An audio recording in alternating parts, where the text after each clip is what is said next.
March 6, 2017, Monday of the first week of Lent. A reading from the book of Leviticus. The Lord said to Moses, "Speak to the whole assembly of the children of Israel, and tell them, 'Be holy, for I, the Lord your God, am holy.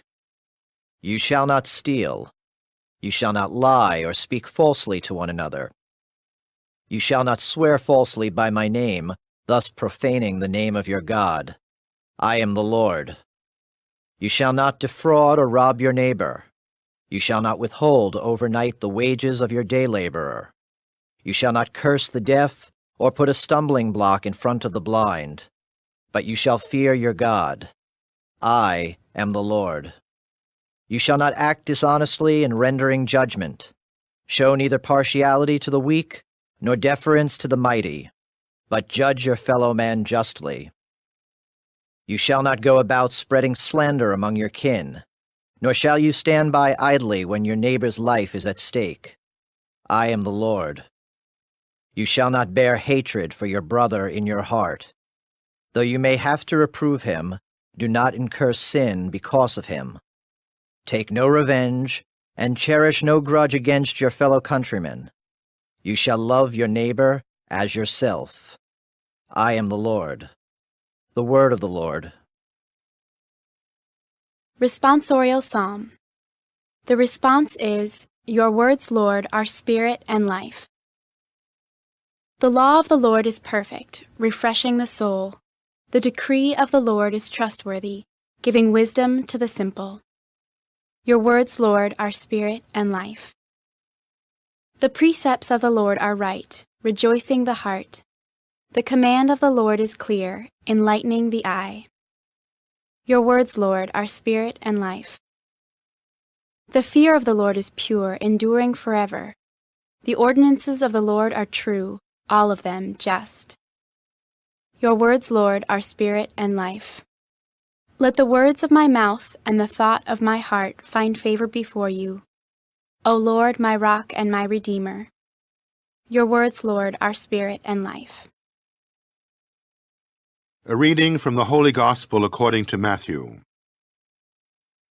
Jesus said to his disciples, "When the Son of Man comes in his glory, and all the angels with him, he will sit upon his glorious throne, and all the nations will be assembled before him. And he will separate them one from another, as a shepherd separates the sheep from the goats. He will place the sheep on his right, and the goats on his left. Then the King will say to those on his right, 'Come, you who are blessed by my Father, inherit the kingdom prepared for you from the foundation of the world. For I was hungry, and you gave me food. I was thirsty, and you gave me drink. A stranger, and you welcomed me. Naked, and you clothed me. Ill, and you cared for me.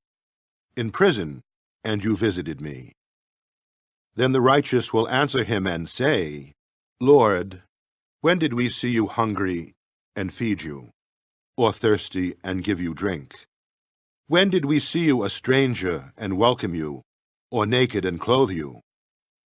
When did we see you ill or in prison and visit you?' And the King will say to them in reply, 'Amen, I say to you, whatever you did for one of these least brothers of mine, you did for me.' Then he will say to those on his left, 'Depart from me, you accursed, into the eternal fire prepared for the devil and his angels. For I was hungry, and you gave me no food. I was thirsty, and you gave me no drink. A stranger, and you gave me no welcome. Naked, and you gave me no clothing. Ill and in prison, and you did not care for me.' Then they will answer and say, 'Lord, when did we see you hungry or thirsty or a stranger or naked or ill or in prison, and not minister to your needs?'